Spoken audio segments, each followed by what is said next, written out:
החופש הגדול נגמר, ואני חושב שאני פחות או יותר הבן אדם היחיד שמיצה אותו. כולם כזה מרגישים כאילו הם לא עשו מספיק, כאילו שחופש עבר מהר מדי. אני חושב כן, אז החופש עבר קצת מהר, אתם יודעים, זה חודשיים לעומת 10 חודשים שאתם בבית ספר, אבל אני חושב שמיציתי, כי בסך הכל לפני החופש היו לי תוכניות מסוימות. התוכניות היו פשוט לעשות מה שאני רוצה ולעבוד באיזשהו שלב. עשיתי את שני הדברים האלה. עשיתי מה שאני רוצה מתי שאני רוצה, באותו זמן גם הספקתי לעבוד 3 שבועות ביולי. אני מניח שגם לאחרים היו תוכניות לפני החופש שהם רצו לעשות.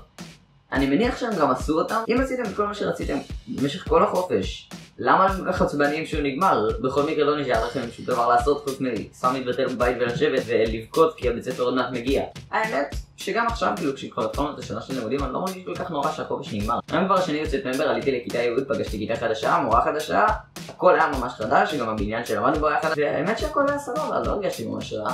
אני חושב שכיתה שלי אחלה, והאמת שאני שמח שהתחלנו את השנה. אני חושב שהולך להיות כיף ממש.